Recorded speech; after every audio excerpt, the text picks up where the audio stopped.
ಇನ್ನು ಕಮಲ್ ಹಾಸನ್ ವಿರುದ್ಧ ರಾಜ್ಯದಲ್ಲೂ ಕೂಡ ಪ್ರತಿಭಟನೆ ನಡೀತಾ ಇದೆ, ಆಕ್ರೋಶ ಭುಗಿಲೇಳ್ತಾ ಇದೆ. ಬೆಳಗಾವಿ, ಮೈಸೂರಿನಲ್ಲಿ ಕನ್ನಡ ಪರ ಸಂಘಟನೆಗಳು ಪ್ರತಿಭಟಿಸ್ತಾ ಇದ್ದಾವೆ. ಮೊನ್ನೆ ನೋಡಿದ್ರೆ ಸೋನು ನಿಗಮ್ ಆ ರೀತಿ ಸ್ಟೇಟ್ಮೆಂಟು, ಇನ್ಯಾವನೋ ಬರ್ತಾನೆ, ಹೋಟೆಲ್ ನಡೆಸ್ತಾನೆ, ಕನ್ನಡಿಗರ ಮೇಲೆ ಕನ್ನಡದ ಮೇಲೆನೆ ಏನೇನೋ ಬರೀತಾನೆ, ಇನ್ಯಾರೋ ನಟ ನಟಿಯರು ಬೆಂಗಳೂರಿಗೆ ಬರ್ತಾರೆ, ಕನ್ನಡದ ಬಗ್ಗೆನೇ ಮಾತಾಡ್ತಾರೆ. ಎಲ್ಲಿವರೆಗೂ ಇದನ್ನ ತಡ್ಕೊಳ್ಬೇಕು?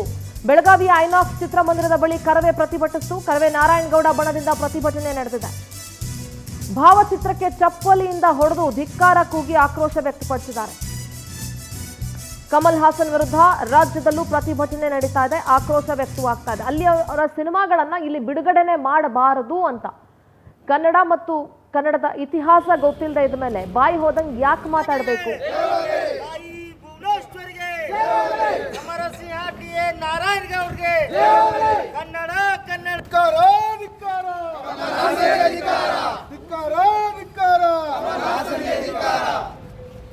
ಕರ್ನಾಟಕ ರಕ್ಷಣಾ ವೇದಿಕೆಗೆ ನೋಡಿ, ಮೈಸೂರಿನಲ್ಲೂ ಕನ್ನಡ ಪರ ಸಂಘಟನೆಗಳು ಪ್ರತಿಭಟನೆಯನ್ನ ನಡೆಸ್ತಾ ಇದ್ದಾವೆ. ನಗರದ ಹಳೆ ಜಿಲ್ಲಾಧಿಕಾರಿಗಳ ಕಚೇರಿ ಬಳಿ ಪ್ರೊಟೆಸ್ಟ್ ನಡೀತಾ ಇದೆ. ಕನ್ನಡಿಗರಿಗೆ ಕಮಲ್ ಹಾಸನ್ ಅವಮಾನ ಮಾಡ್ತಾ ಇದ್ದಾರೆ. ಕನ್ನಡಕ್ಕೆ ಸಾವಿರಾರು ವರ್ಷಗಳ ಇತಿಹಾಸ ಇದೆ ಅಂತ ಕಿಡಿಕಾರಿದ್ರು. ಈ ಕೂಡಲೇ ಕಮಲ್ ಹಾಸನ್ ಕನ್ನಡಿಗರ ಕ್ಷಮೆ ಕೇಳಬೇಕು, ಇಲ್ಲದೇ ಇದ್ರೆ ಥಗ್ ಲೈಫ್ ಚಿತ್ರ ರಿಲೀಸ್ಗೆ ಬಿಡೋದಿಲ್ಲ ಅಂತ ಎಚ್ಚರಿಕೆಯನ್ನ ಕೊಡಲಾಗಿದೆ.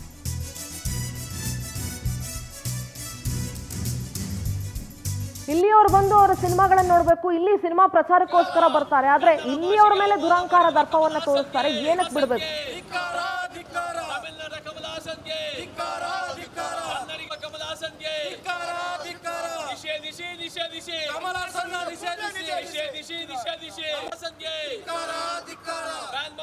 ನೋಡಿ, ಬೆಳಗಾವಿ, ಮೈಸೂರು ಮತ್ತೆ ಬೆಂಗಳೂರು ಮೂರು ಕಡೆಗಳಲ್ಲೂ ಕೂಡ ಕರವೇ ಪ್ರತಿಭಟನೆ ಮಾಡ್ತಾ ಇರುವಂತಹ ದೃಶ್ಯಗಳನ್ನ ಗಮನಿಸ್ತಾ ಇದ್ದೀರಿ.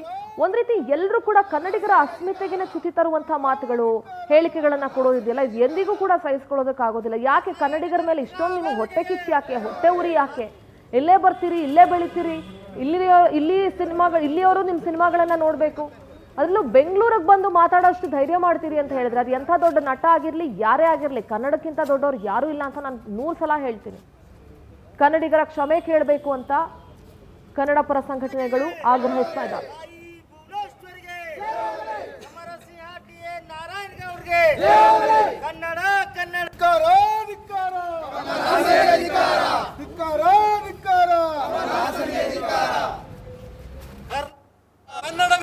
ನಟ ಏನು ಕಮಲ್ ಹಾಸನ್ ನಿನ್ನೆ ಕಾರ್ಯಕ್ರಮವೊಂದರಲ್ಲಿ ಕನ್ನಡ ಭಾಷೆಯ ಬಗ್ಗೆ ಅಗಲವಾಗಿ ಮಾತಾಡಿರೋದನ್ನ ಖಂಡಿಸಿ ಇಂದು ಕನ್ನಡ ಪರ ಸಂಘಟನೆಗಳು ಕರ್ನಾಟಕ ಸೇನಾಪಡೆ ವತಿಯಿಂದ ಇದು ಪ್ರತಿಭಟನೆ ಮಾಡ್ತಾ ಇದ್ದೀವಿ. ನಮ್ಮ ಕನ್ನಡಕ್ಕೆ ಸಾವಿರಾರು ವರ್ಷಗಳ ಇತಿಹಾಸ ಇದೆ, 3-4 ಸಾವಿರ ವರ್ಷಗಳ ಇತಿಹಾಸ ಇದೆ.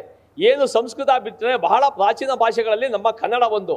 ಹಾಗೂ ಭಾಷೆಯ ಜ್ಞಾನವೇ ಇಲ್ಲದಂತ ಕಮಲ್ ಹಾಸನ್ ನಮ್ಮ ಕನ್ನಡವನ್ನ ತಮಿಳಿನಿಂದ ಹುಟ್ಟಿರೋದು ಅಂತ ಹೇಳಿರೋದು ನಿಜಕ್ಕೂ ಹಾಸ್ಯಾಸ್ಪದ ಸಂಗತಿ. ನಮ್ಮ ಕನ್ನಡ ಭಾಷೆಯಲ್ಲಿ 52 ಅಕ್ಷರಗಳಿದೆ. ಜ್ಞಾನ ಇದೆಯಾ ಕಮಲ್ ಹಾಸನ್ಗೆ? ತಮಿಳಲ್ಲಿ ಇರೋದು ಬರೀ 18 ಅಕ್ಷರ, ಗೊತ್ತೇ? 18 ಅಕ್ಷರ ಇದೆ. ನಮ್ಮ ಕನ್ನಡದಲ್ಲಿ 52 ಅಕ್ಷರ ಇದೆ. ಅಲ್ಲಿ ಮಹೇಶ್ ಅಂತ ಹೇಳೋದಿಲ್ಲ, ಮಗೇಶ್ ಅಂತಾರೆ. ನಮ್ಮಲ್ಲಿ ಕಕ್ಕ ಗಗ್ಗಾಗ್ ನಾ ಇದೆ, ಅಲ್ಲಿ ಬರೀ ಕಾ ಒಂದಿದೆ. ನಮ್ಮಲ್ಲಿ ಚಚ್ಚ ಜಜ್ಜಾಗ್ ನಾ ಒಂದಿದೆ, ಅಲ್ಲಿ ಬರೀ ಚಾ ಒಂದಿದೆ.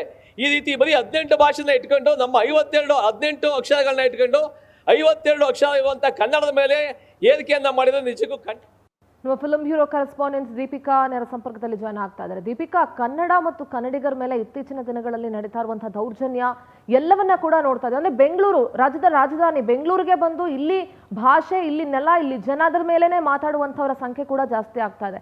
ಕಮಲ್ ಹಾಸನ್ ಅವರು ಕೊಟ್ಟಂತ ಸ್ಟೇಟ್ಮೆಂಟು, ತಮಿಳಿನಿಂದ ಕನ್ನಡ ಹುಟ್ಟಿದ್ದು ಅನ್ನುವಂಥ ಸ್ಟೇಟ್ಮೆಂಟು, ಅದು ಶಿವಣ್ಣ ಎದುರುಗಡೆ ಕೂತಿರುವಾಗ್ಲೇನೆ. ಇದು ಎಲ್ಲೋ ಒಂದ್ ಕಡೆ ಏನಕ್ಕೆ ನಾವು ಬೇರೆ ಭಾಷೆಯವ್ರನ್ನ ಇಲ್ಲಿ ಬೆಳೆಯಕ್ಕೆ ಬಿಡಬೇಕು ಅನ್ನುವಂಥ ಪ್ರಶ್ನೆಯನ್ನ ಹುಟ್ಟಾಕತ್ತೆ. ದೀಪಿಕಾ, ಸದ್ಯದ ಅಪ್ಡೇಟ್ಸ್ ದೀಪಿಕಾ ಈ ವಿಚಾರದ ಬಗ್ಗೆ.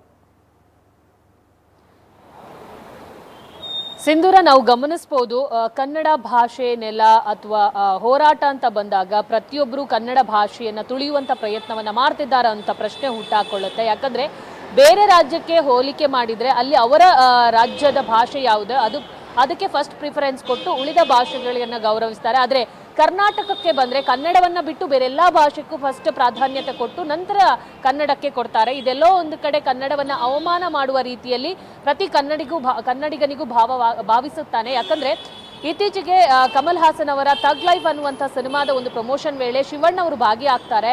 ಅಂಥ ಸಂದರ್ಭದಲ್ಲಿ ತಮಿಳುನಾಡಿನಲ್ಲಿ ನಿಂತು ಶಿವಣ್ಣನ ಎದುರು ಫಸ್ಟು ತಮಿಳಿನಿಂದ ಕನ್ನಡ ಹುಟ್ಕೊಳ್ತು ಅನ್ನೋ ಒಂದು ಸ್ಟೇಟ್ಮೆಂಟ್ ಅನ್ನ ಕಮಲ್ ಹಾಸನ್ ಕೊಡ್ತಾರೆ. ಇದೆಲ್ಲೋ ಒಂದು ಕಡೆ ಕನ್ನಡ ಪರ ಹೋರಾಟಗಾರರ ಕೆಂಗಣ್ಣಿಗೆ ಕಾರಣವಾಗಿರುವಂಥದ್ದು. ಈ ನಿಟ್ಟಿನಲ್ಲಿ ಇವತ್ತು ಫಿಲಂ ಚೇಂಬರ್ ಮುಂಭಾಗದಲ್ಲಿ ಬೃಹತ್ ಆದಂತಹ ಒಂದು ಪ್ರತಿಭಟನೆಯನ್ನ ಕನ್ನಡ ಪರ ಸಂಘಟನೆಯನ್ನ ನಡೆಸಿದೆ. ಇದಕ್ಕೆ ಸಂಬಂಧಪಟ್ಟಂತೆ ಕರವೇ ಅಧ್ಯಕ್ಷರಾಗಿರುವಂತಹ ಪ್ರವೀಣ್ ಶೆಟ್ಟಿ ಅವರು ಕೂಡ ಸ್ಟೇಟ್ಮೆಂಟ್ ಅನ್ನ ಕೊಟ್ಟಿದ್ದಾರೆ. ಈ ಕೂಡಲೇ ಕಮಲ್ ಹಾಸನ್ ಅವರು ಫಿಲಂ ಚೇಂಬರ್ಗೆ ಬಂದು ಕ್ಷಮೆಯನ್ನ ಯಾಚಿಸಬೇಕು, ಇಲ್ಲವಾದಲ್ಲಿ ಏನು ಜೂನ್ 5ಕ್ಕೆ ತೆರೆ ಕಾಣುವಂತ ತಗ್ ಲೈಫ್ ಅನ್ನ ಕಂಪ್ಲೀಟ್ ಆಗಿ ಬ್ಯಾನ್ ಮಾಡಲಾಗುತ್ತೆ ಅನ್ನೋ ಒಂದು ಆದೇಶವನ್ನ ಹೊರಡಿಸಿದ್ದಾರೆ. ಹೋರಾಟದ